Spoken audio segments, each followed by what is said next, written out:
রাজধানীর বালুরমাঠ উত্তরখানে আবাসিক এলাকায় চলছে রাজুকের উচ্ছেদ অভিযান। সেখানে আছেন আমাদের সহকর্মী আলামিন হক অহন। যাচ্ছি অহনের কাছে। অহন, অভিযানের বিস্তারিত কি তথ্য আছে জানাবেন?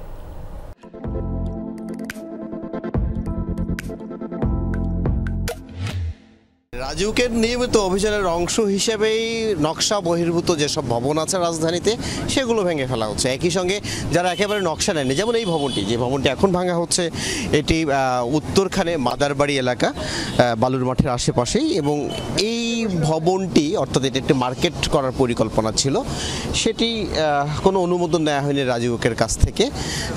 এটি একেবারে নকশা বিধি বহির্ভূত না, এটি নকশাই নেয়নি, যে কারণে এ ধরনের যত ভবন আছে সেই ভবনগুলো ভাঙা হচ্ছে।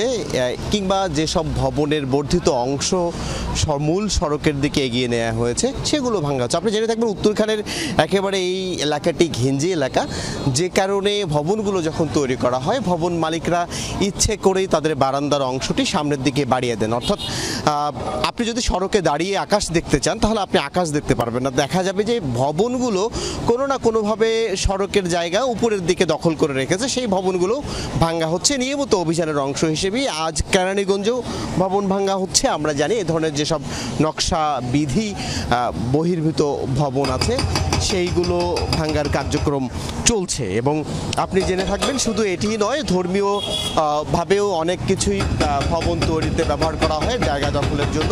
এমন একটি ভবনের কথাও ম্যাজিস্ট্রেট আমাদেরকে জানিয়েছেন।